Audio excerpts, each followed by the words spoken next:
New Zealand. Hare Krishna. So we're going to have to be a little bit quiet this morning with the kirtan because we are in Paris. We are staying in an apartment and there are sleeping souls all around us. And although Lord Chaitanya's movement is to wake them up, they're not quite ready to appreciate that, some of them yet.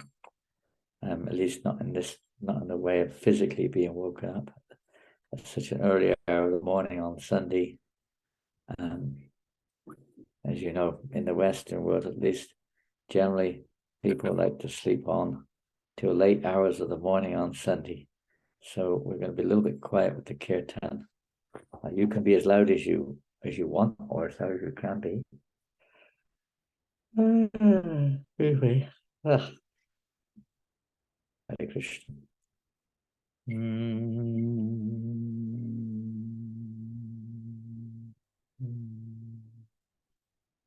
Namo Vishnu Padaya Krishna Pistaya Bhutala Vimate Bhakti Vedanta Swamiti Namine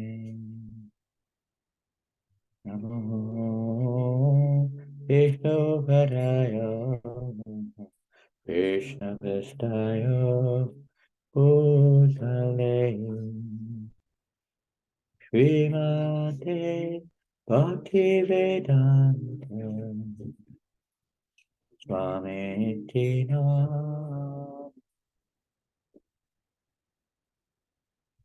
Namaste Saraswati Devi Gauravani Pracharine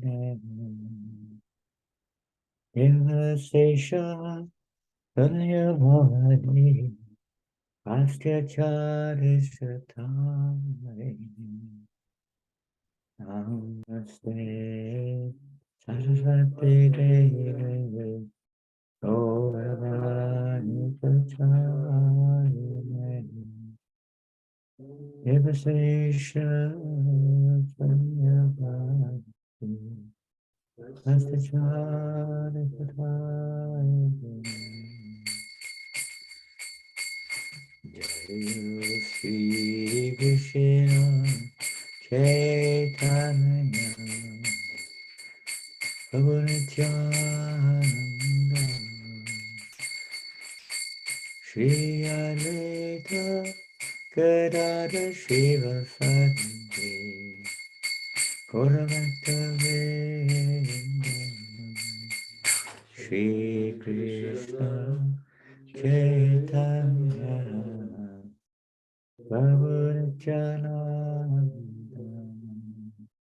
Shri Advaita Gadadhar Srivasadi Gauravanta Vrinda Hare Krishna, Krishna Krishna, Hare Hare, Hare Rama, Rama Rama, Hare Hare, Hare Krishna, Krishna Krishna, Hare Hare, Hare Rama, Hare Rama, Rama Rama, Hare Hare, Hare Krishna, Hare Krishna, Krishna Krishna, Hare Hare, Hare Rama, Hare Rama, Rama Rama, Hare Hare, Hare Krishna, Krishna Krishna, Hare Hare, Hare Rama, Hare Rama, Rama Rama, Hare Hare, Hare Krishna, Hare Krishna, Krishna Krishna, Hare Hare, Hare Rama, Hare Rama, Rama Rama, Hare Hare, Hare Krishna, Hare Krishna, Krishna Krishna, Hare Hare,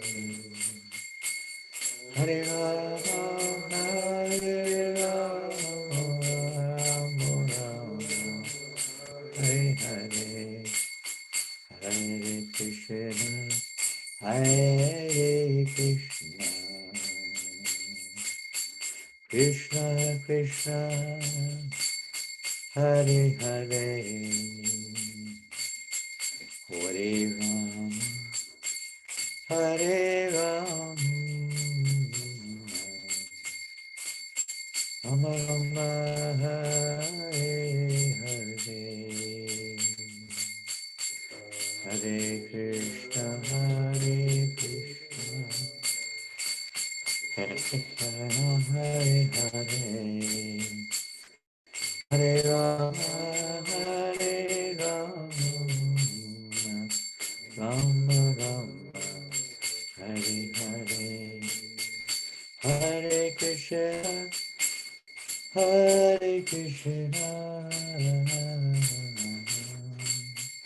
Krishna Krishna, Hare Hare, Hare Rama, Hare Rama, Rama Rama, Hare Hare, Hare Krishna, Hare Krishna, Krishna Krishna, Hare Hare, Hare Rama, Hare Rama, Rama Rama,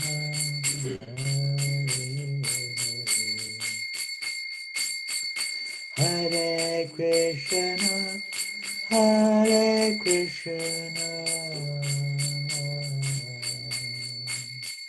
Krishna Krishna, Hare Hare, Hare Rama, Hare Rama, Rama Rama, Hare Hare, Hare Krishna, Hare Krishna, Krishna Krishna,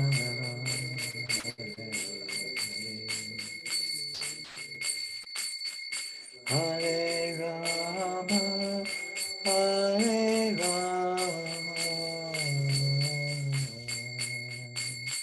Rama Rama, Hare Hare,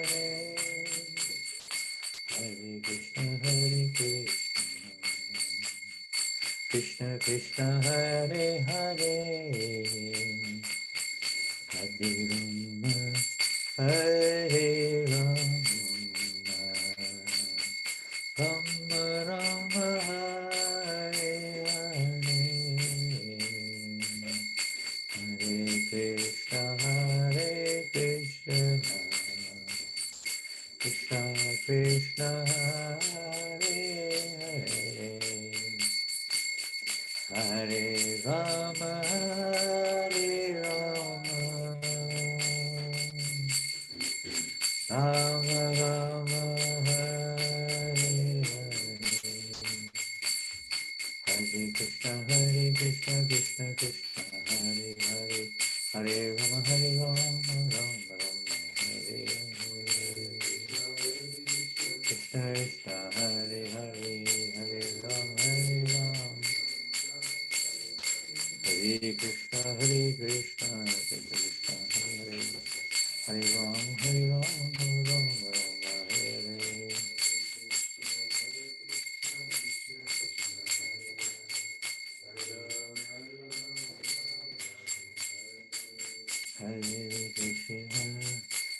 Hare Krishna, Krishna Krishna, Hare Hare, Hare Rama, Hare Rama, Rama Rama, Hare Hare. Hare Krishna, Hare Krishna, Krishna Krishna, Hare Hare, Hare Rama, Hare Rama, Rama Rama, Hare Hare. Hare Krishna, Hare Krishna, Krishna Krishna, Hare Hare, Hare Rama, Hare Rama, Rama Rama, Hare Hare. Hare Krishna, Hare Krishna, Krishna Krishna, Hare Hare, Hare Rama, Hare Rama, Rama Rama, Hare Hare. Hare Krishna, Hare Krishna, Krishna Krishna, Hare Hare, Hare Rama, Hare Rama, Rama Rama, Hare Krishna, Hare Krishna, Krishna Krishna, Hare Hare, Hare Rama, Rama,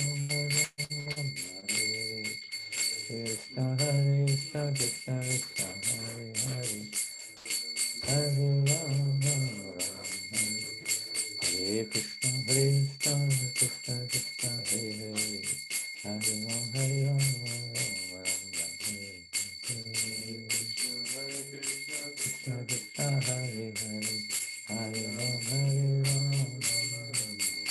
Hare Hare, Krishna Krishna, Hare Hare, Hare Rama, Hare Rama. Hare Krishna, Hare Krishna, Krishna Krishna, Hare Hare, Hare Ram, Ram Ram, Hare Hare. Krishna Krishna, Krishna Hare Hare, Hare Ram, Ram Ram. Hare Krishna, Hare Krishna, Krishna Krishna, Hare Hare, Hare Rama, Hare Rama, Rama Rama, Hare Hare, Hare Krishna, Hare Krishna, Krishna Krishna, Hare Hare, Hare Rama, Hare Rama, Rama Rama, Hare Hare, Hare Krishna, Hare Krishna, Krishna Krishna, Hare Hare, Hare Rama, Hare Rama, Rama Rama, Hare Hare, Hare Krishna, Hare Krishna, Krishna Krishna, Hare Hare, Hare Rama, Hare Rama, Rama Rama, Hare Hare, Hare Krishna, Krishna Krishna, Hare Hare, Hare Rama, Rama Rama, Hare Hare, Hare Krishna, Hare Hare, Hare Rama, Hare Krishna, Krishna Krishna, Hare Hare, Hare Ram, Ram Ram, Hare Hare, Hare Hare, Hare Ram, Hare Krishna, Hare Krishna, Hare Ram, Hare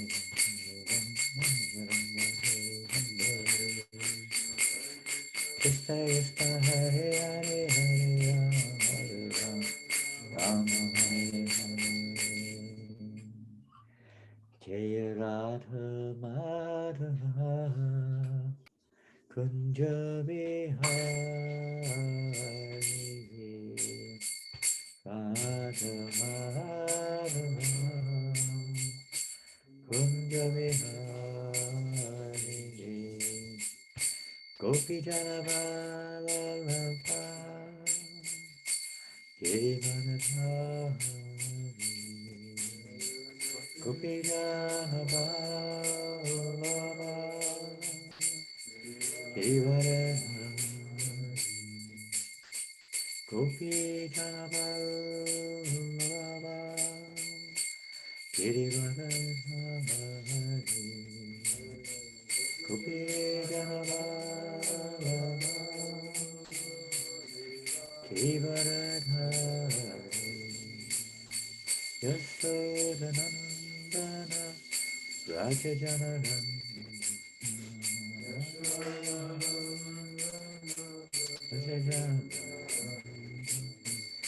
Yasodanandana Raja Janananda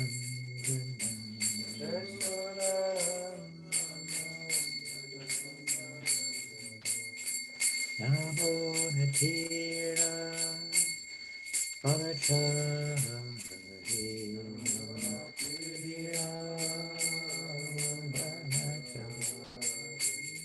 Yamatira Panachari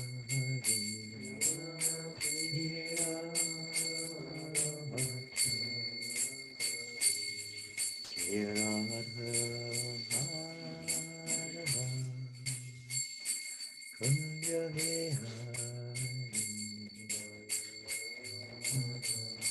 Madhava Kunja Vihari Jaya Radha Madhava Kunja Vihari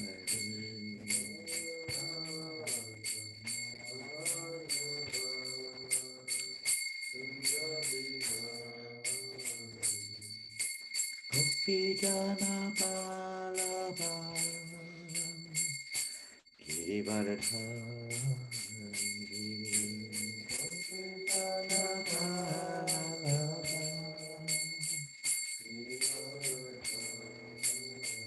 Yasodanandana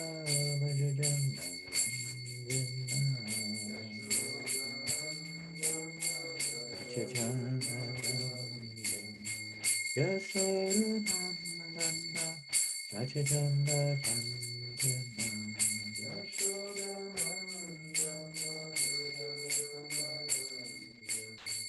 Yamunatira Vanachari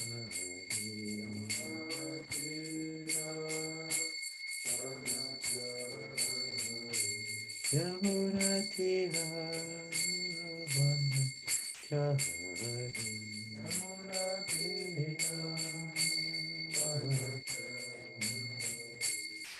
Jaya Radha Maharaja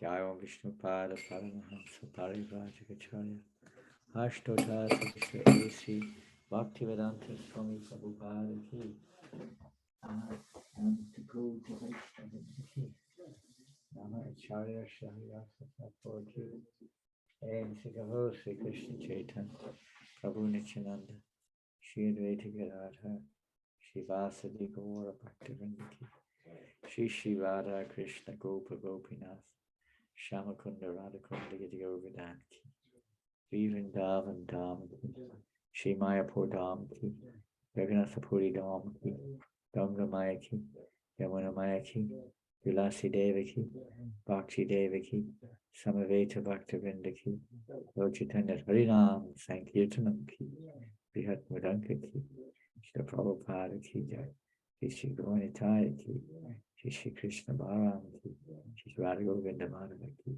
Shri Jagannath Baladev Subhadra Ki Shri Radha Parameswara Ki Agora Premanand. All glorious to the assembled devotees. All glorious to the assembled devotees. All glorious to the sultans. All glorious to Sri Guru and all glorious to Sri Prophet.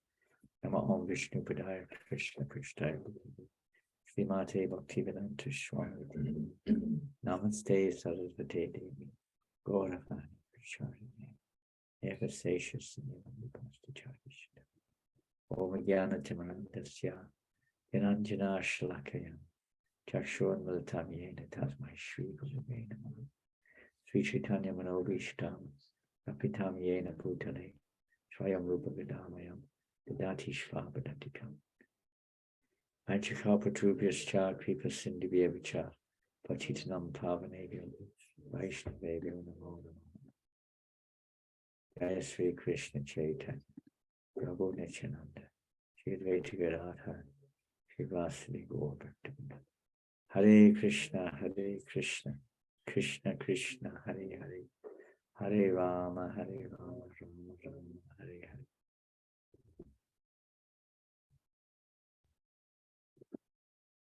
Om Namo Bhagavate Vasudevaya. Om Namo Bhagavate Vasudevaya. Om Namo Bhagavate Vasudevaya. Hare Krishna. So good day, everybody. Today we are reading from Srimad Bhagavatam, Canto 1, Chapter 2, text number 24. Sikananda Prabhu is putting on the screen, I think. Is that right? Or somebody is. Rohini Nandan Prabhu. Today's facilitator is Rohini Nandan Prabhu. Sikananda Prabhu is in India, and he's at the Govardhan Eco Village in Maharashtra, and he's there for a few weeks, I think. That's his marathon this year. Prabhupada marathon. So here we have it. Text number 24. Kindly repeat. Partivat daruno dumas. Partivat daruno dumas.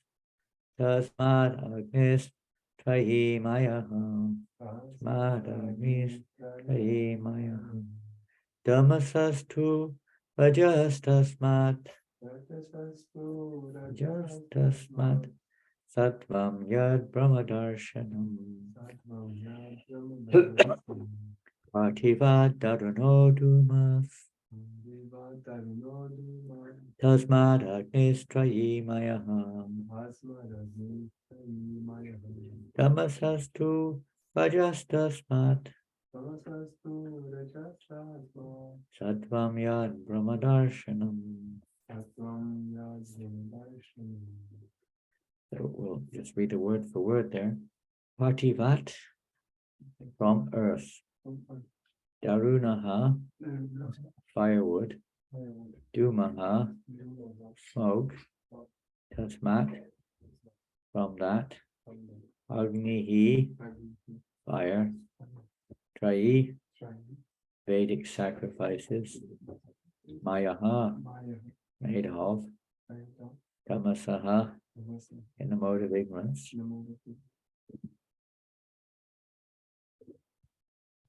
Two, but. Rajaha, the mode of passion. Tasmat, from that. Sattvam, the mode of goodness. Yet, which. Brahma, the absolute truth. Darshanam, realization. Translation and purport by Srila Prabhupada. Firewood is a transformation of earth, but smoke is better than raw wood. And fire is still better. For by fire, we can derive the benefits of superior knowledge through Vedic sacrifices. Similarly, passion, rajas, is better than ignorance, tamas. But goodness, sattva, is best, because by goodness one can come to realize the absolute truth. And purport by Srila Prabhupada. As explained above, one can get released from the conditioned life of material existence by devotional service to the personality of Godhead. It is further comprehended herein that one has to rise to the platform of the mode of goodness, sattva, so that one can be eligible for the devotional service of the Lord. But if there are impediments on the progressive path, anyone, even from the platform of tamas, can gradually rise to the sattva platform by the expert direction of the spiritual master. Sincere candidates must, therefore, approach an expert spiritual master for such a progressive march. And a bona fide spiritual master, expert spiritual master, is competent to direct a disciple from any stage of life, tamas, rajas, or sattva. It is a mistake, therefore, to consider that worship of any quality, of any form of the Supreme Personality of Godhead is equally beneficial. Except Vishnu, all forms are separated, being manifested under the conditions of material energy, and therefore these forms of material energy cannot help anyone rise to the platform of sattva, which alone can liberate a person from material bondage. The uncivilized state of life, or the life of the lower animals, is controlled by the mode of tamas. The civilized life of man, with a passion for various types of material benefit, is the stage of rajas. The rajas stage of life gives a slight clue to the realization of the absolute truth in the forms of fine sentiments in philosophy. Philosophy, art, and culture with moral and ethical principles, but the mode of sattva is a still higher stage of material quality, which actually helps one in realizing the absolute truth. In other words, there is a qualitative difference between the different kinds of worshipping methods, as well as the respective results derived from the predominating deities, namely Brahma, Vishnu, and Hara. End of purport.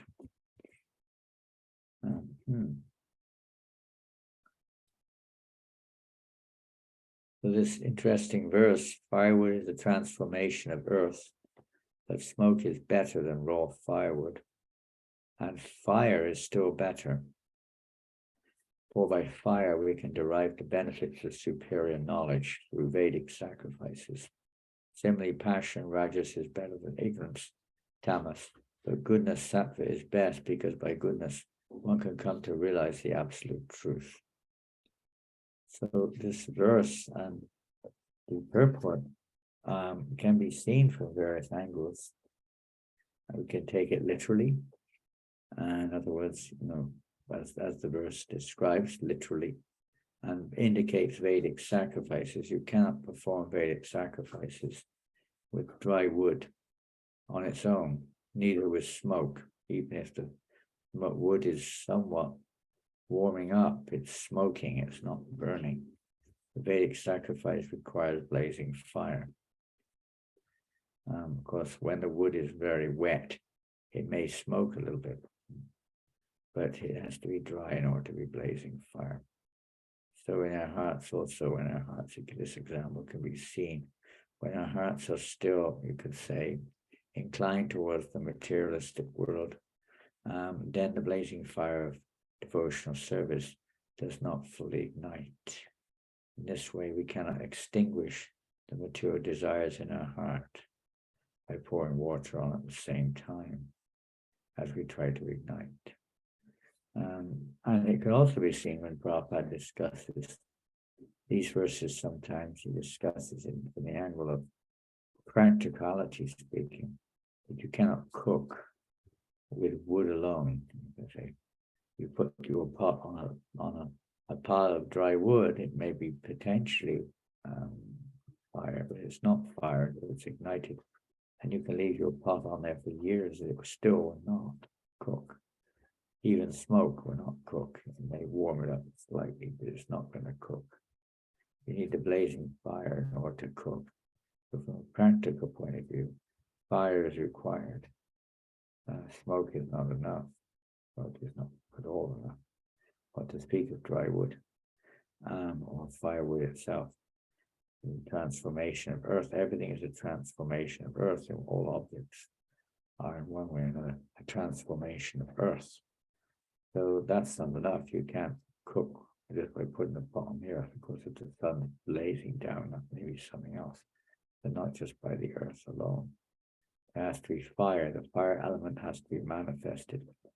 The spiritual element within us also has to manifest under certain circumstances, as described in this verse here, how one has to come to the mode of goodness. Or rather in the purport, particularly Prabhupada is referring to the previous verses of the second chapter, all by approaching an expert spiritual master, Shushushu, Sridhansya Vasudeva Pitarishi, by serving those devotees who are free from all vice, those who are pure devotees, those who are Vishwanath Chakravarti Thakur describing and discussing this verse, describes the word sattva, and it indicated in Prabhupada's purport that this word sattva infers in its the fullest extent. We're referring here to Shuddha sattva, not just sattva. Sattva generally refers to the mode of material goodness, but in order to attain the platform of liberation or freedom from this material condition, one has to come to pure goodness, Shuddha, Vasudeva state, Shuddha sattva. So he refers this to, infer rather, Shuddha or Shuddha sattva, pure goodness, purified goodness, which the previous verses to this indicate how with this practical process of receiving expert guidance from the expert spiritual master, one makes progress step by step, developing a taste for spiritual life, and losing the taste for material life, and a regulated execution of devotional service, faithfully, submissively, and gradually the effects of the mode of passion and ignorance are evaporated or dissolved. They're removed. By this process, the spiritual master releases the living entity from this bondage, this knot of entanglement in the material world, by absorbing him in the fire, in the fire of devotional service. A blazing fire, as Krishna describes in Bhagavad Gita, is likened to a blazing fire. When one absorbs oneself under the expert direction, we could read that in the 4th chapter of the Bhagavad Gita, as it refers to this point of the expert spiritual master, you could say. If we go to chapter number 4, text 36, 35, 34. One should try to learn the truth by approaching a spiritual master, inquire from him submissively, and render service unto him. His self-realized soul can impart knowledge unto you because you have seen the truth. That knowledge is the knowledge, as we see in the 13th chapter, the knowledge which releases one from bondage in this material, releases one from the free mode. And that knowledge, beginning with humility, in other words, one accepts the direction of the higher authority of spiritual master. And Prabhupada describes in the purport extensively that at the end of the long description of items of knowledge, Krishna says that these items of knowledge, and anything contrary to this is ignorance. Knowledge is not just knowledge of the effects or the phenomena, it's the knowledge of how to realize the absolute truth. It does include knowledge of the absolute truth, but it primarily, depending on the stage we're on, it's knowledge which will help us to actually become eligible to realize the absolute truth. So as we see from the expert spiritual master, going to the position of the aspirant, the spiritual master will give different instructions.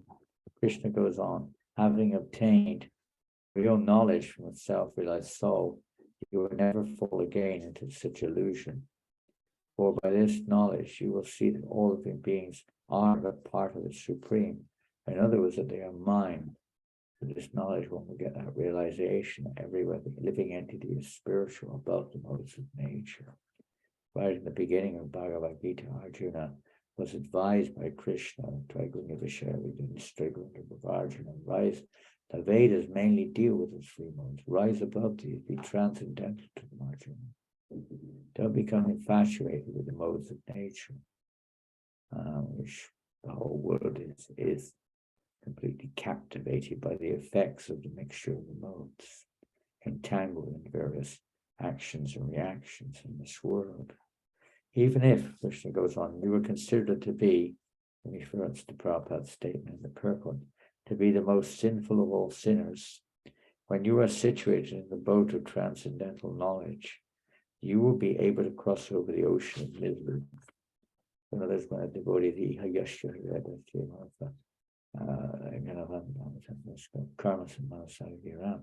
that when one is situated in devotional service, although one may not be on the platform of liberation, one is considered in the liberated platform. The devotee is situated on that boat of devotional service and cross this great ocean of the modes of nature, of the material nature, no matter what the condition may be, and the effects of the modes of nature may be. One who is fully engaged, when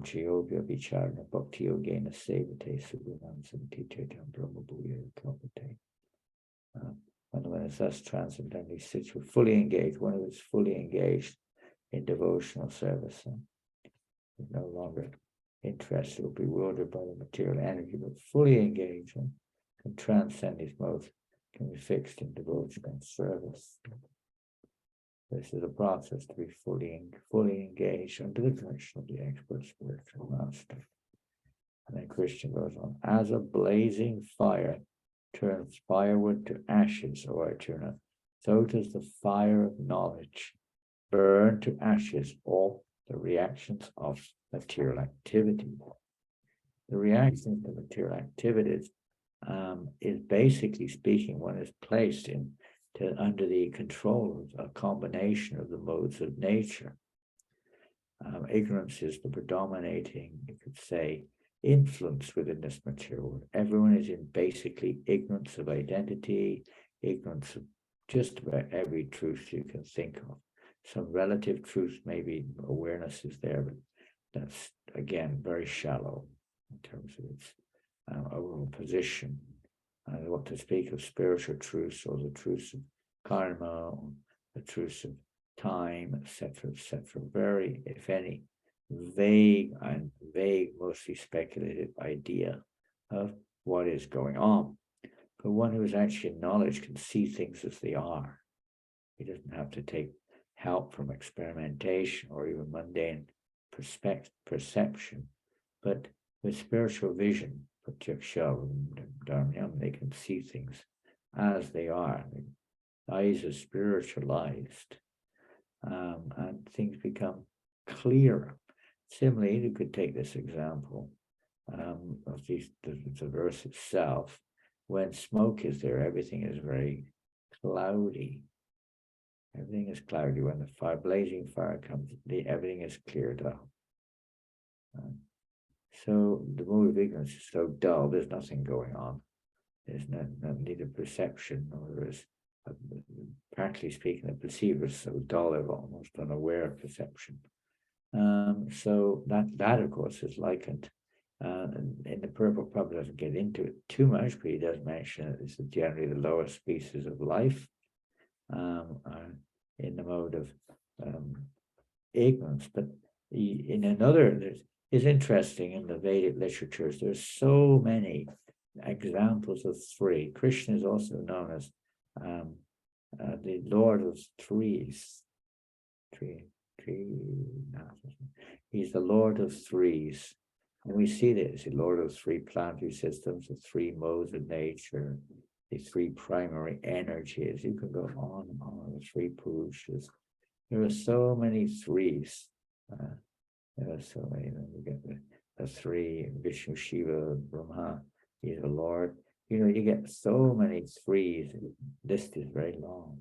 So here we see that there are three modes of nature, and generally speaking, the species of life are predominantly dominated by one of those particular modes.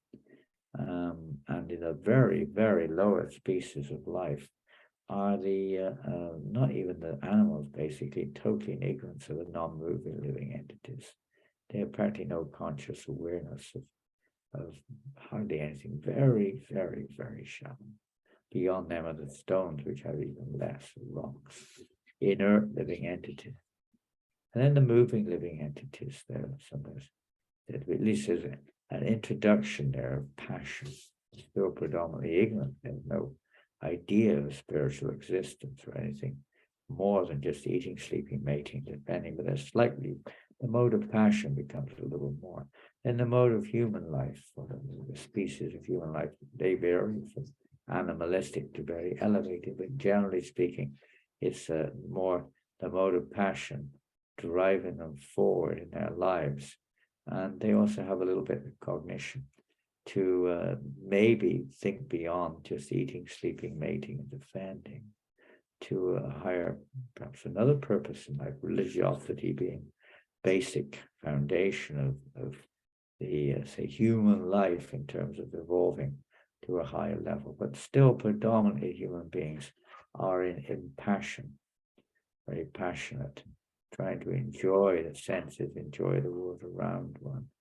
But they're in ignorance still in ignorance of their identity, they're in ignorance of what's right and wrong, and they have some guidance from religion, supposed to be, but they're not following in general. So the religious principles are there for human beings, so there's some regulation within the passion to gradually elevate the soul to a slightly higher level of consciousness. Now, we could look at this from another angle, another way, and look at the effects or the symptoms of these various modes, which we'll do now a little bit. We'll look at that if I can find that page. I don't know where it is gone. I have no idea where it is. Seems to have evaporated somewhere. Oh, it'll be up here. Okay, so let's have a look at it a little bit. The characteristics of the three modes. Now, in the Bhagavad Gita, there are two specific chapters dealing with the three modes. The 14th chapter is specifically entitled Three Modes of Nature. But in the 17th chapter, we also find a lot of reference to the effects of the three modes of nature, or the symptoms of the three modes, and how different persons under the influence of the three modes behave. But we'll start first, we could say, with the characteristic of the modes, more than the actual symptoms of them, so the behavior therein. The symptoms of the modes. Okay, let's have a little look at the characteristics of the modes first. In the 14th chapter, you can read it yourself, but starting with verse 14:6, we find happiness and knowledge. This is goodness. Let's look at goodness first. The result of goodness, happiness, knowledge, as we see in the verse today, it helps to liberate the soul, free the soul from not just the reactions of this material world, so that one feels happiness, happiness, freedom, sinful reactions, etc. But ultimately, it gives the soul the opportunity to see things higher than the material world, to come to transcendence, as the previous verses in the Bhagavatam describe, the stage by stage elimination of the effects of passion and ignorance, and finally mundane goodness. One comes to the transcendental platform. So freedom from sin, happiness, and knowledge which will help to elevate the soul, and happiness which is not born of sinful activity. The gates of the body, we find a few verses later, are illuminated by knowledge. Sometimes this verse is a little mystifying to people. The gates of the body are illuminated by knowledge. You mean the anus is illuminated by knowledge?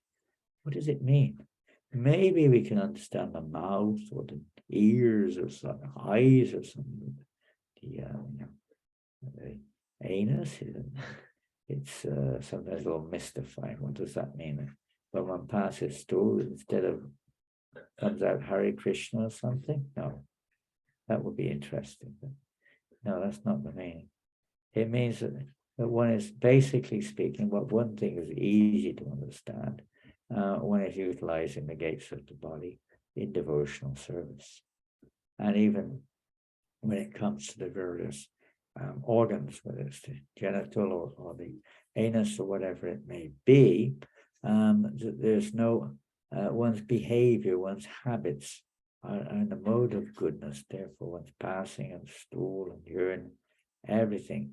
And of course, we're not going to get into the graphic details here, but they're more and more purified, regulated, purified. And even we hear, even the odor therein is more purified. But basically, one gets one step beyond that. It means one doesn't eat abominable food and abominable liquor and various things like that. But rather, one regulates one's life. One eats food in the mode of goodness, of course, devotionally offered to Krishna, and so on. So in that way, the organs, the digestive organs, and so on, are considered to be also engaged like that in the mode of goodness. So one's whole body, mind, everything is illuminated. And then what else we got? Here's another one. And this again, Prabhupada doesn't directly infer in the purport, but he indicates the process.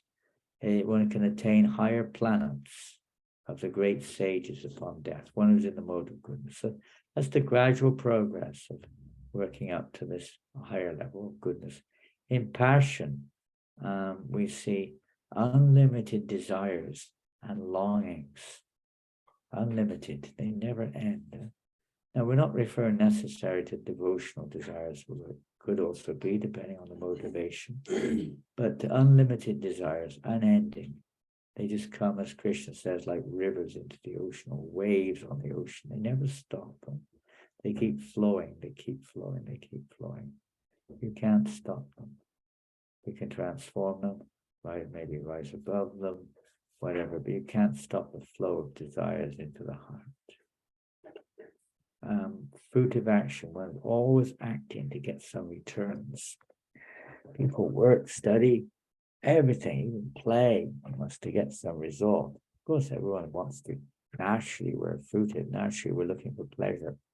There's nothing directly wrong with that, but that's not the goal of life. Is not simply to work to get material returns, as is the case in most people.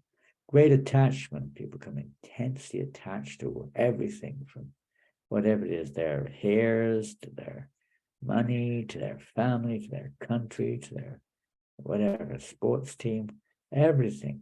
And, it become basically our life is monitored by those attachments. We become so affected due to our attachments. Intense endeavor. We work so hard to try to achieve these goals in life, whatever they may be. We're willing to endeavor so hard. We may not be willing to endeavor so hard, Prabhupada said, for spiritual life. He said, just like we see sometimes businessmen, they never stop. They're working day and night to achieve whatever it is they want.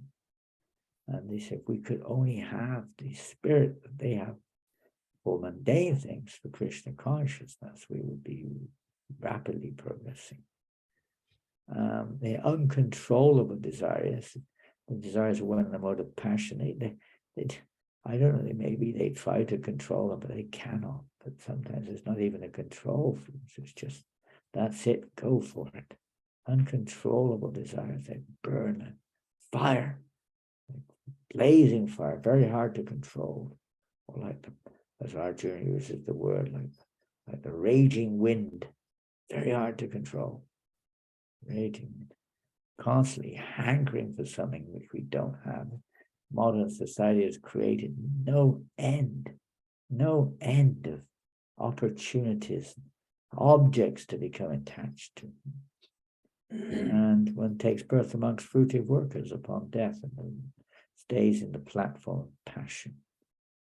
So the goal, materially speaking, would be to come to goodness, and through passion by acting. Now it's interesting to see that Arjuna is generally considered to be as a king, and they're in Rajagun. Kshatriyas are in Rajagun. But the point being is that they elevate by following Sattvagun. They act as their nature in Rajagun, but they follow the directive of Sattvagun by following the Brahmins and Shastras in society. This way, anyone can become elevated when society has fallen the Brahminical head. That's the gradual process of elevation from the lower modes to the higher mode. And for ignorance, well, there are differences. When we say madness, it doesn't just mean clinically mad. It means mad in so many different ways, completely oblivious to the effects of what we're doing, and for intense identification with the situation we're in, and so on. Various kinds of madness. Indolence and sleep, very lazy and sleepy, and can care less. Who cares? It's very lethargic. No drive in life practically. Hanging around all day long. See them, the extreme ones, of course, lying on the street.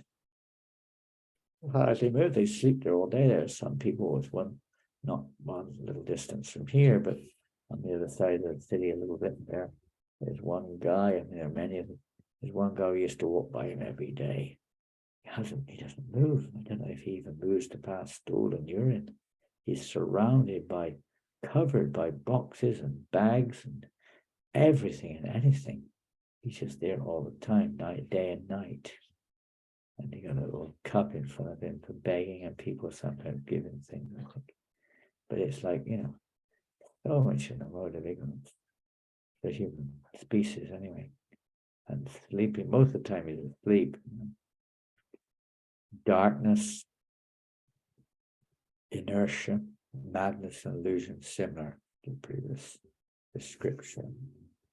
And what happens if someone in that mode of nature, if they're lucky, they attain the animal kingdom upon death, they go down, maybe even darker, depending on how much or what they do in their lives.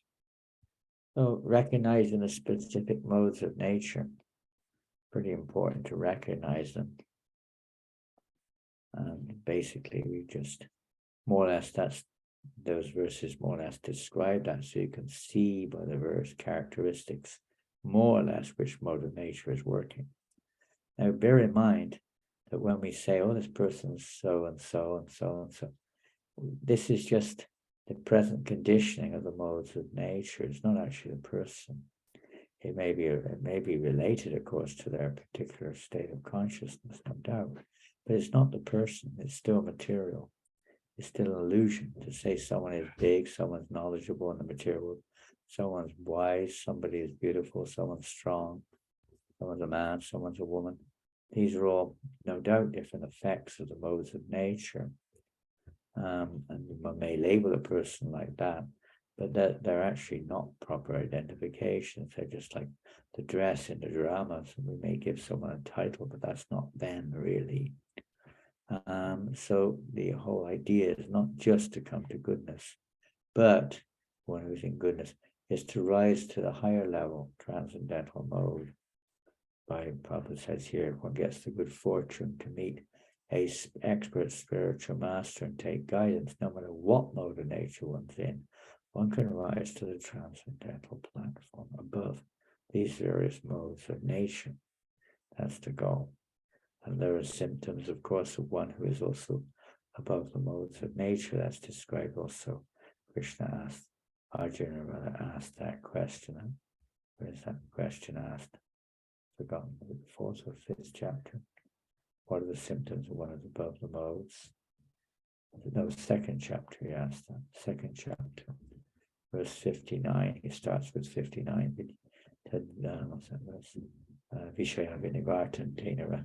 From that verse onwards, he describes the nature of those who are transcendental, above the modes. We'll read that later if we want to. So it's indicating or seeing the symptoms is pretty valuable to know what modes of nature we're in and what modes of nature others are in. And it's not the person either. It's just the conditioning due to the karma of a living entity under the influence of the modes at that particular time. And then see what the effects of these 3 modes are. The effects of goodness results in purity. Purity, just like fire, blazing fire with no smoke, is very pure. Develops knowledge, higher planets. Well, basically, that's already covered in the previous ones, but it's just more specific.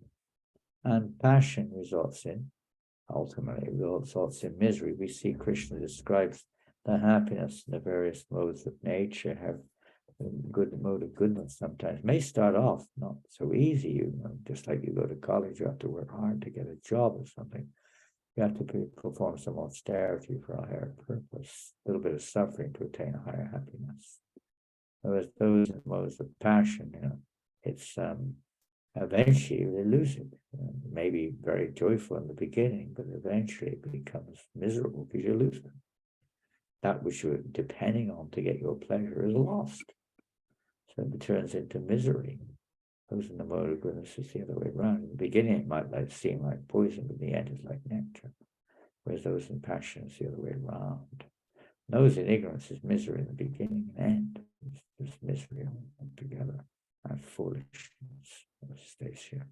In passion, also, one develops intensive greed. Doesn't develops any kind of higher knowledge, but one becomes greedy for multiple things. So, something went down. What was it? And if you're lucky, in a mode of passion, you'll get to the Earth and planets. Come to the Earth. I think the plug came out the wall. Yeah.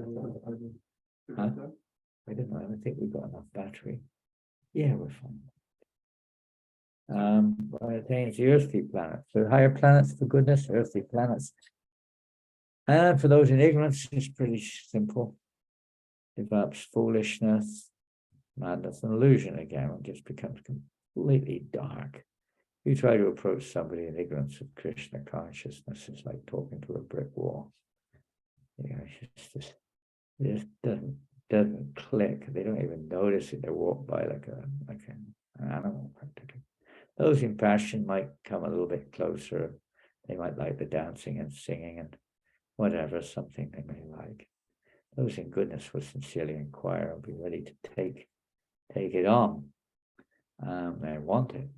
I'll not say they want it. Many people in goodness don't want it also because they're still not in pure goodness, of course, but they have other idea of spirituality, or they've got some mundane kind of concepts, good life, new age, whatever it is, somewhat mundane, and not understanding the real goodness or the real value of spirituality. They have their own concept of it. So it's very, very rare, even if one is in goodness, to take the Krishna consciousness. It's rare. But there are many living entities who are inspired by the Lord to come forward there in that right point, even if they're not in the mode of goodness, whatever mode they're in, somehow or another, the good fortune of meeting a devotee awakens in their heart some kind of an attraction, and the devotee's intense compassion helps to awaken that desire within them, or that decision within them. So then you find that even not just the symptoms, but there are practical aspects as well. Even in the Bhagavad Gita, different foods are described according to the modes of nature. Whatever mode when in different persons will be attracted to certain foods, they'll be attracted to certain places, towards different people, and so even species of life, occupations, everything can be seen in relationship to the modes of nature. So that's one way of looking at this effects or symptoms of the modes of nature. Now, in the purport, we find that Prabhupada spends some of the time there discussing another aspect, which is more the faith of the living entity, their worship, their kind of worship, or where they place their faith. Of course, those deep in the mode of ignorance, they place their faith in that mode. Everyone places their faith in the particular mode that they're in. But then Prabhupada takes it to another level, where he describes, this is described in the Bhagavad Gita. In fact, if we turn to the 17th chapter of the Bhagavad Gita, you can see this is called divisions of faith. And there we see that Krishna says, if you want to follow text 2, the Supreme Personality of Godhead said, according to the modes of nature acquired by the embodied soul, one's faith can be of 3 kinds: in goodness, in passion, or in ignorance. Now hear about this. So Krishna is telling Arjuna here about it. O son of Bharat, according to one's existence under the various modes of nature, one evolves a particular kind of faith. The living being is said to be of a particular faith according to the modes he has acquired. So basically, people in that situation, they're completely conditioned, controlled, according to the mode of nature, to put their faith in various things and have no faith in other things, whether it's politics, economics, war, music, religion, you name it, gender, everything these days. And the only chance of a change they're in, when one's in such condition, is if there's an external, of course, the Lord can do anything in the heart, but generally it's an external influence. By association, we change our faith, not happens materially. One changes from one lifestyle to another, one religion to another, this and that, by association, past or present. And the spiritual change has taken place also totally by association. So association is the key factor. Now, when there's condition, of course, naturally will be inclined towards associating with such and such a situation. So human society is arranged in such a way, traditionally, Varna Ashram, to help, even though the living entity is naturally inclined towards a certain directive, or a certain activity, and so on and so forth. It's arranged in such a way as to gradually elevate the living entity from one level to another by various environmental arrangements, directions to follow within the modes, association with those who are more elevated, and so on. So they can gradually become elevated through the modes of nature. That's one thing environmental. The association of sadhus would always avail themselves to give themselves to the people in general, so that people could actually start to develop some attraction towards the spiritual life. And then Krishna goes on. Otherwise, they just remain in that mode for the whole of their lives and just move on to another life form, which is more appropriate to that particular level of consciousness. Men in the mode, Krishna then says, men in the mode of goodness worship the demigod. We usually think they're in the mode of passion, but here it says demigods. Those in the mode of passion worship the demons. That's quite easy to understand. They worship in this material world, persons who are materialistic. They don't even worship demigods. They worship politicians, famous people in history. Okay, in general here, obviously many people have a religious side to them, and they to some degree worship saintly persons, but their general inclination is to idolize materialistic personalities. They're very attractionist, and those in the mode of passion. And those in the mode of ignorance worship ghosts and spirits. Maybe they don't seemingly or knowledgeably worship anyone, but their behavior is a result of such activity, worshipping the Buddhas and so on and so forth. The mode of ignorance, living entities. So these are different types of worship.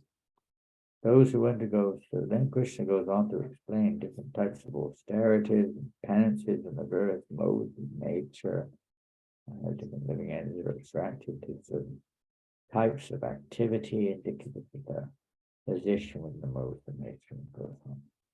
Describing so many different aspects of the three modes of nature. Papa primarily discusses the form of worship in the purport of Vishnu, Shiva, and Brahma. Generally, Brahma is worship his mode of passion, although not so many people worship Lord Brahma, maybe. Lord Shiva is very much worshipped. And so also are many of his expansions, like Kartikeya, Mugam, and so Ganesh was his consort, Mahadevi, Parvati, Amma. They're worshipped by most people because they want material returns.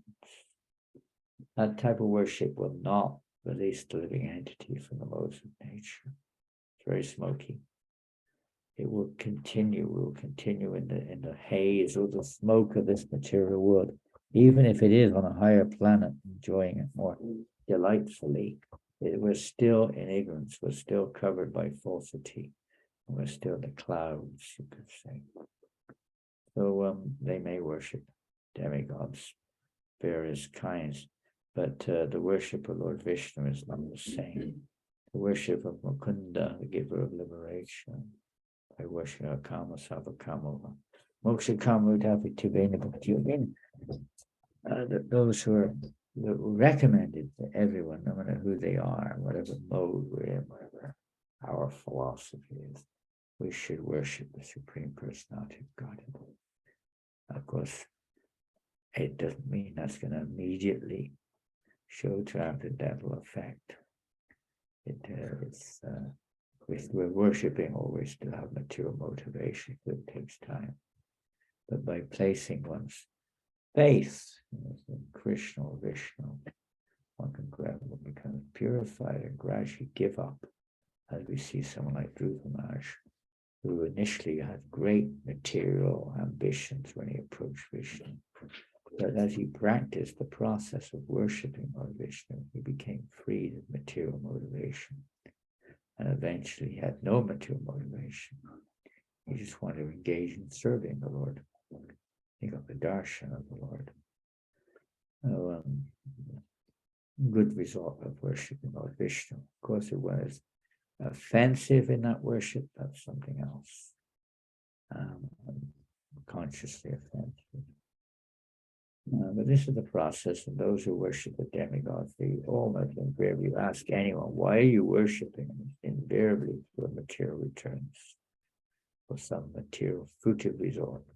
Money, wealth, education, health, and so on. Physical returns, heavenly planets. Physical returns, those in the mode of ignorance is usually degrading, horrible desires. So like that, different forms of worship. Anyways, are just a few angles of looking at you would say, the meaning of this verse, the practical understanding of this verse, both from the literal side to you could say, the comparison with the modes of nature, and the activities a living entity performs, and the type of worship that its living entity is inclined towards. So by understanding the workings of these modes of nature, one can get freedom from them also, described in the 14th chapter to some extent. But that means that one understands that they're all working, Maya Dikshina Prakriti, that they're working under Krishna's direction. They're not independent. They're all working under Krishna's direction. With the body, we can read the last words of the 14th chapter. 2 verses.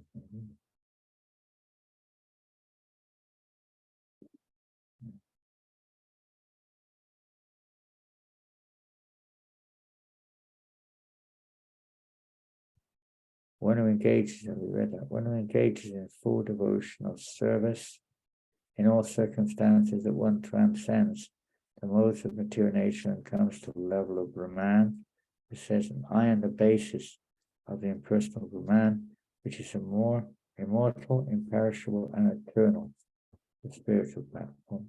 And it's a constitutional position of ultimate happiness. Here it is.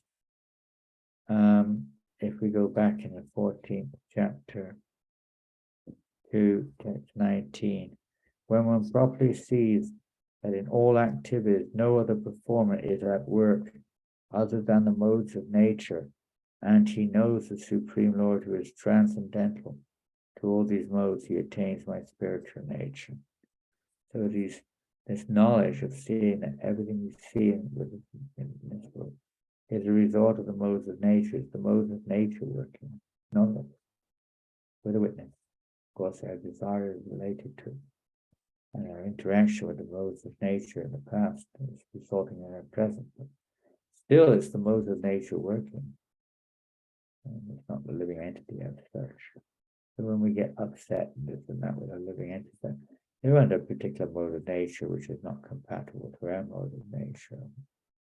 It's not the person, it's actually just the ignorant passenger within the vehicle of the mind and body. When the embodied soul is able to transcend these three modes associated with the material body, it can become free from birth, death, old age, and their distresses, and can enjoy nectar even in this life. So when we transcend these modes, understanding how they bind and how they release references. How they bind the living entity in the same way how they can release the living entity and understand their relationship with the Supreme Lord. And the one can become freed and attain ultimately our experience, even nectar spiritual experience. For one sees Prabhupada said this world as being like Vaikuntha.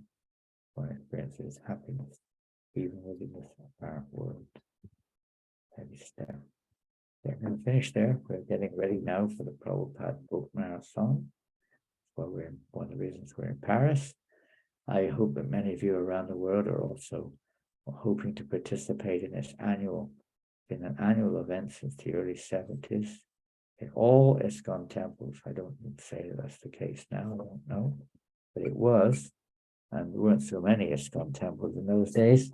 Mostly it was just in the Western world that, and there was practically no community outside of the temple at that time, no congregational community. So it was 90% probably devotees living in the temple. Young, healthy, somewhat crazy, and very enthusiastic, dedicated to pleasing Srila Prabhupada. The whole idea of this marathon is, if you look at it in many ways, the whole idea is to please Krishna, which is the very purpose of our existence. By activities which please Krishna, one transcends the modes of nature. And we don't necessarily know what pleases Krishna, so we hear from somebody who does. The expert spiritual master gives us these instructions. And the expert spiritual master has definitely given us the instructions to distribute books and to read books as well, by the way. Both are there and equally important. So in terms of, you could say, our mission, the distribution of transcendental literatures is the fundamental basis of everything we do. Whatever activity it may be, it's founded on the fact. It's founded on the books, and it grows by the expansion or the distribution of this knowledge through transcendental book distribution particularly. Purity is also a key factor in being instrumental in that happening. So therefore, hearing, chanting, everything is important. But the practical activity, especially at this time, we're just getting ready. It used to be called the December Book Marathon. Now we call it the Prabhupada Book Marathon. A bit more spiritual sounding. So there's a golden opportunity for every one of us to take part in this great yajna. When there's a great yajna, pretty much everything's engaged, all the people take part. So this is the greatest yajna, Sankirtanam prayer, the greatest yajna, this Sankirtan movement, distributing Krishna praying through the form of Sankirtan, chanting the holy names, prasadam also, and transcendental literatures. Whether it's done this way or that way, but somehow or another, a message, of course it can be electronic also, but it's no comparison, I'm sorry to say, but there's no comparison to the book form. I'm not sorry to say, I'm glad to say. There's no comparison to having these transcendental literatures in one's home, in one's hands. For many reasons, I won't get into them, but there's so many. They're deities. Robert said they're deities. You're having deities in your homes. You could say your mobile phone is a deity, I suppose, but it's not quite the same. That's for sure. You see those books on your bookshelf, Chaitanya Charitamrita, there's like, there's like effulgence coming out of your bookshelf, Bhagavatam, Bhagavad Gita, Nectar of Devotion, so on. It's just like the sun shining in your room. You can worship those books, practically speaking. You can pick them up any time. It's just wonderful index, look through. This is wonderful, wonderful, purifying our whole abode. And anyone who comes to your home can see it there. They can see it, they can pull it out. If they come to your home, they might see your mobile, but they're not going to pick up your mobile and start reading Srimad Bhagavatam. When they come into your home and you got the books, any guess what are those books? Wow, what is this? I've never seen anything like it. I don't say, maybe they say that about your mobile if you've got the latest Apple iPhone or something, but not because you got the Krishna's pastimes downloaded on there, or the Bhagavad Gita. When they see the book, it's just something really, it's real. It's like real. It's a real thing. So distributing these books, as Prabhupada said, to go on, and just go on and on and on. And there are other forms of distributing of knowledge, but it's not quite the same as having the actual book there. So try to take advantage this month to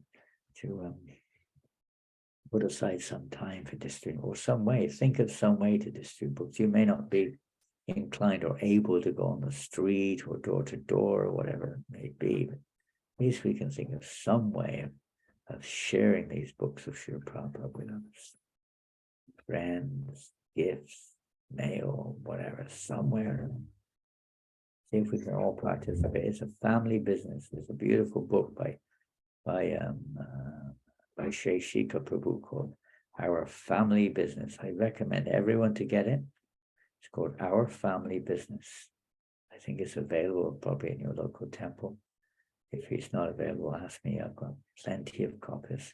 It's called Our Family Business. It's a beautiful, beautiful book, most enlivening book. It's not just, and now you say this, and now you say that. Now you put your hand up, now you put the book. No, it's not at all. It's the very life of book distribution. It's the life of it. It's the spirit. It's the spirit. It's not just the law. Sometimes we put all the emphasis on the law, but it's the spirit of the law that comes, not the law of the spirit. Spirit over law. So yes, the spirit of book distribution is the very heart of book distribution is based upon the process of devotional service and the realization therein. This is a form of worship, puja, distributing books. It's incredible experience. I know when sometimes you go out, you feel like, oh my God, why did I come out here? And nobody wants the book. It's cold. I've done no book in 3 hours. And, just people are saying, buzz off and get a job. And even worse, much worse things. You're a cult and so on. You guys are this and that. Sometimes that happens, but not very often, but sometimes. And it can be, oh, what am I doing here?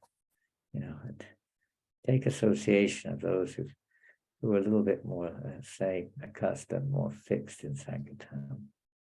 That helps us tremendously. Go out as a team.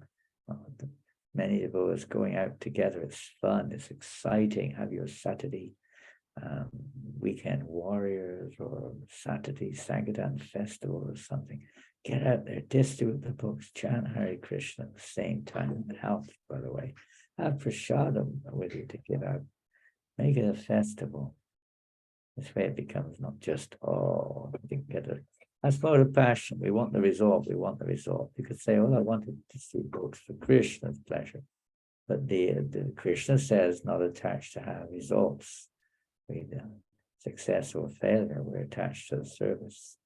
But when we're still affected by passion, then we are affected very much by the result, whatever form it takes.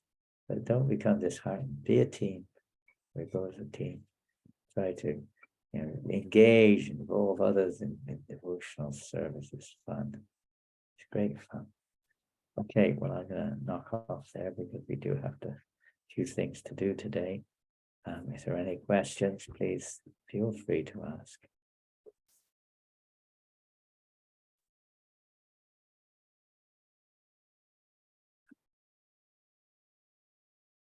To the time I am going to be effective. How can I remain unaffected by them in all circumstances? Let's remain focused if possible. If time allows, can you please guide? Adorena Prabhu from Delhi. Well, we're in a situation mostly in the world today, which doesn't really facilitate rising above the three modes of nature. Rather, we're in a world today which wants to entangle us in the three modes. You see, and especially in the lower modes, you see advertisements, social media, full of do this, do that, pictures of beautiful girls and different things which look very attractive, mostly in the mode of passion and ignorance, sometimes a little bit in the mode of goodness, but completely captivating. Take this, do this, eat this, eat. We're surrounded environmentally with such distractions, you could say, entanglements. So that's first thing, environment.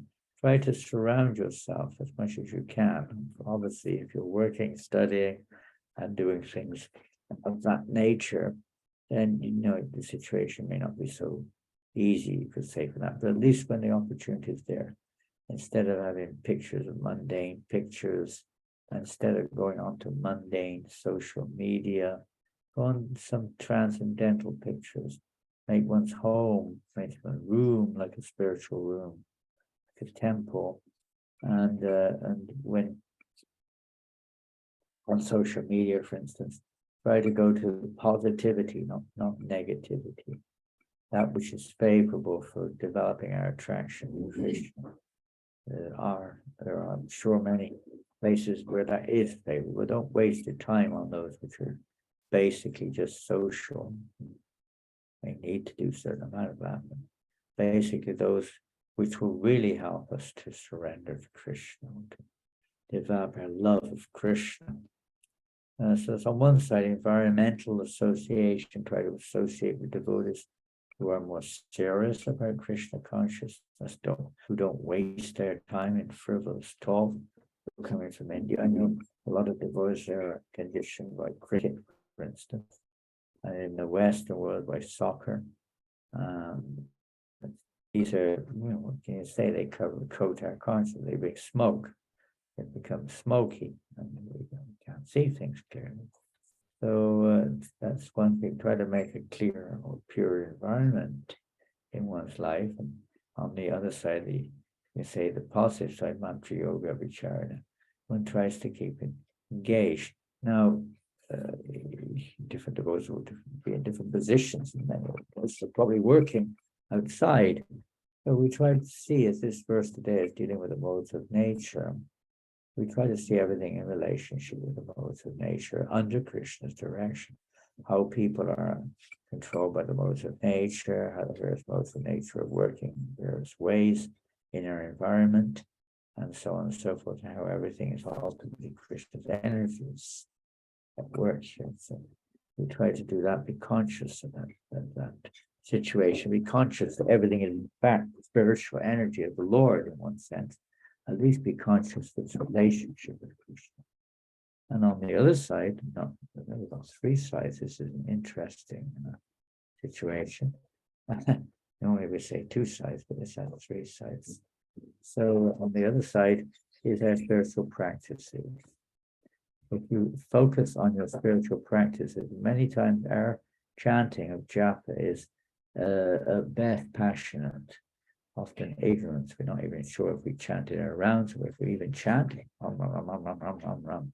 whatever it is. And other times it's just passion, get it out of the way as quick as we can, with the mind thinking of 1,000,001 other things at the same time, or we're doing 1,000,001 other things at the same time. And while we're driving on a mobile, this thing, that thing are going on. So that type of chanting is not going to help protect us very much. Very little. Something, maybe little team, something, keep us going. But when our chanting is focused, when we read Prabhupada's books before we undergo our whatever it is we have to undergo during the day, and we try to hear from Krishna, from the pure devotees, try to hear Krishna, name of Krishna's name, sound of his name, try to hear him. This will help us to be focused during the day, and to see things in relation with Krishna and not be overwhelmed by the different challenges we may face during the day or the temptations that come our way.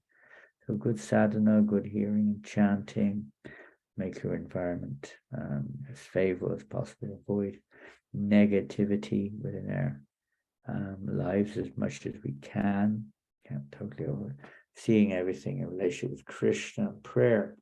Pray that we not fall under the modes. We read Prahlad Maharaja's prayers. They're very profound. He's praying like this, that he not fall under the influence of the modes of nature. So they're very valuable to pray. It is with the help of the Lord and the pure devotees that we're protected. We haven't got the strength to protect ourselves. Krishna is the protector. To take shelter of Krishna. We can, no one else, this is his energy. How can anyone else? It's Krishna's energy. Who takes shelter of Krishna, he can adjust the energy easily, protect us from being overwhelmed. Next one. What is the importance of studying Shastra in one's spiritual development? Possible to develop bhakti without the knowledge of the Shastra? No, not with somewhere or another. The knowledge of Shastra has to be there. Either we ourselves that adopted it and are applying it, or we're working under somebody else who has. And that may also have the purifying effect. But ultimately, knowledge, like the sun, enlightens everything. When you're in the sunshine, there's no darkness. When you're in the fire of devotional service, there's no darkness. There's no ignorance, no maya. Now, devotional service probably does say something. In different places, you have to study. Some places, not everyone is inclined towards study, but usually speaking, the two go on hand in hand. You have to hear. In other words, without hearing, we don't know how to act. So hearing is also, that's what it is. We're hearing knowledge pertaining to Krishna consciousness. If we don't hear that, how will we know how to act? How will we know how not to act? One has to have some degree, wherever much it may not be a scholar, but we have to be able to hear. So that humility is the first principle. So that is knowledge. That is knowledge. Knowledge is not just learning a whole bunch of information. Knowledge is much more than that. It's a science of knowing what is relevant, applying the right thing to achieve one's particular goal. And knowledge of the goal also is required. Otherwise, you won't know what the goal is, even if we haven't realized it. But at least the devotee should know the goal is Krishna. The goal is devotional service to Krishna and his devotees. And at least the devotee should know this is the process to attain it. And no, certainly, definitely knowledge has to be there. If we don't hear, how will we know that meat eating is not favorable for devotional service? Some people say it is. We have to hear from the right source to know it's not favorable. Maybe in the beginning we don't make a big thing, but if we want to progress, then definitely some adjustments have to be made. We don't know what they are, and then we'll still remain in our stage of ignorance. Knowledge is absolutely required to remove ignorance. Even in devotional service, we have to know what is favorable and what is unfavorable in devotional service. Very important. Krishna could do anything, but that we can't expect an honorary degree. That's not usually the case. We have to do our work. So to do our work, we have to have, even a sweeper of the street has to have knowledge what to use to sweep, where I'm supposed to sweep, how to sweep, what to do with it when I've swept. So much knowledge is required. It's not very much quantitatively, but it's knowledge which is essential for his particular service. So we have to have knowledge. Studying Shastra, Prabhupada says it could be studying Shastra, it could be hearing others explain the Shastra. What are the Shastras saying? They're giving us direction, how to sever the knot of attachment in this world. So we have to hear that. We won't know what to do with the knife. If you're not taught how to use the knife properly, we won't know what to do with it. We may misuse it, which is what most people do in this world. They misuse it. And their knowledge, unfortunately, is misknowledge in most cases. They're being taught they're the body, they're being taught we're meant to enjoy, they're being taught that economic development is essential. They've been taught that it isn't essential. It's like the goal of life.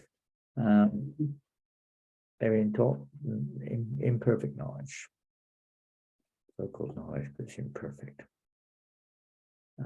By these so-called leaders who have no idea what the goal of life is. They're not getting real knowledge.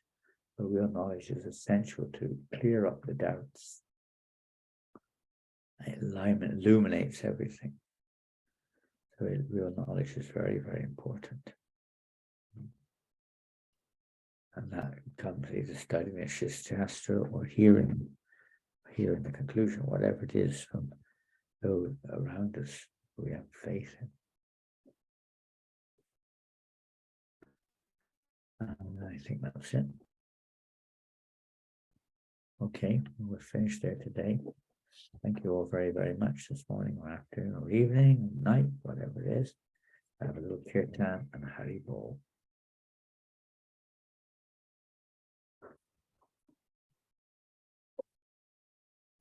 Hare Krishna, Hare Krishna, Krishna Krishna, Hare Hare, Hare Rama,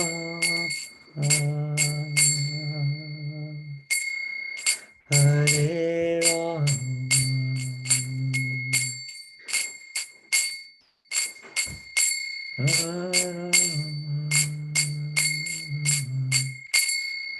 Hare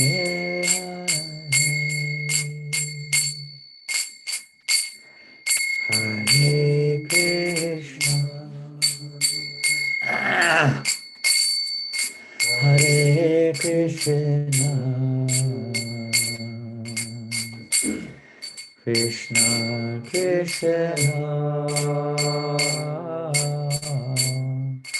Hare Hare,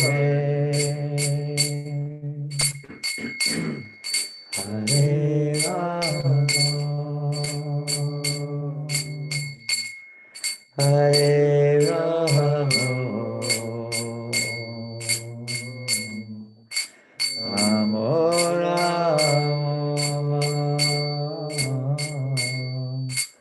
Hare Hare, Hare Krishna, Hare Krishna, Krishna Krishna, Hare Hare, Hare Rama, Hare Rama.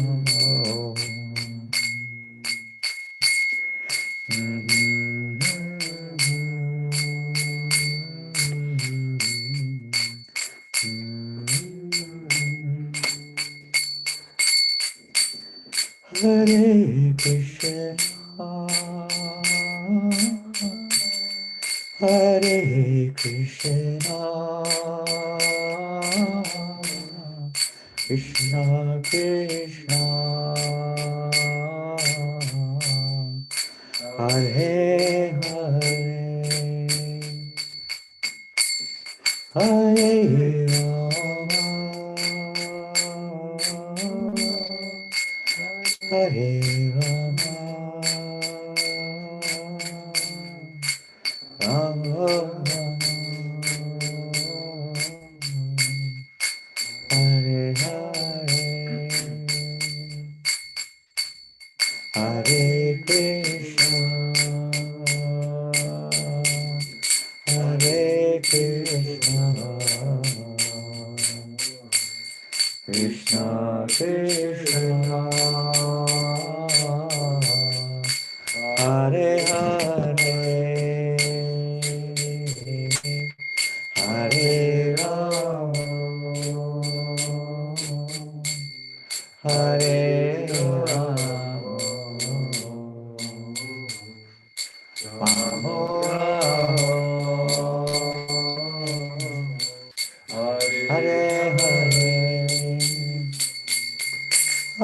Hare Krishna, Hare Krishna, Krishna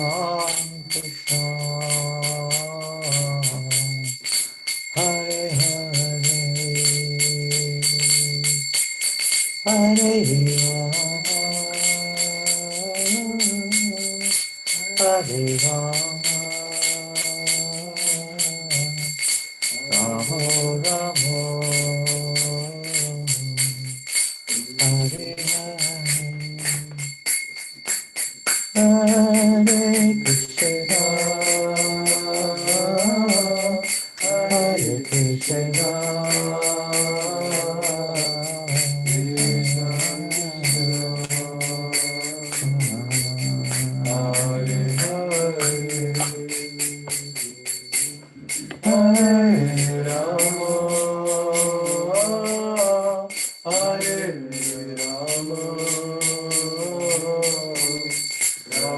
Rama, Hare Rama, Rama Rama, Hare Hare, Hare Krishna, Hare Krishna, Hare Krishna, Krishna Krishna, Hare Hare, Hare Rama, Rama Rama, Hare Hare, Hare Krishna, Krishna Krishna, Hare Hare, Hare Rama, Rama Rama, Hare Hare, Krishna Krishna Krishna, Hare Hare, Hare Rama, Rama Rama, Hare Krishna, Krishna Krishna, Hare Hare, Hare Rama, Hare Krishna, Krishna Krishna, Hare Hare, Hare Rama, Rama Hare Krishna, Krishna Krishna, Hare Hare, Hare Rama, Rama Hare Hare, Hare Krishna, Hare Krishna, Krishna Krishna, Hare Hare,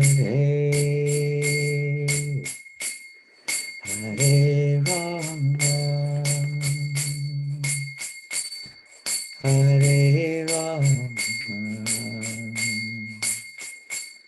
Rama Rama, Hare Hare, Hare Krishna, Hare Krishna, Krishna Krishna, Hare Hare, Hare Rama, Hare Rama, Rama Rama, Hare Hare.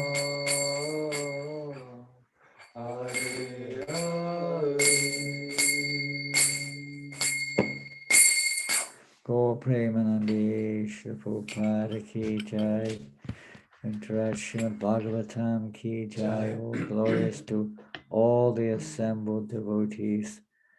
All glorious to Srila Prabhupada. All glorious to Harinam Sankirtan, Transcendental Book Distribution, and all other forms of devotional service. Jai. Hare Krishna, everybody. I wish you all a wonderful marathon this year, and we hope that you'll be very blissfully engaged in spreading Krishna consciousness to whatever degree you can during the next weeks and years ahead of us in our lives. Thank you all very, very much. Jai Hari Bo, Hare Krishna, Shri Prabhupada Ki Jai. Hari Hari Bo. Bol, Hari Bol Maharaj. Hare Krishna Maharaj. Hari Thank you, Bol. Maharaj. Hare Hari Krishna, Guru. Thank you, Maharaj. Hari Bol. Hare Bol. Hari Bol. Hare Krishna Maharaj Ji, Dhan Pranam Maharaj Ji. Hare Krishna Maharaj.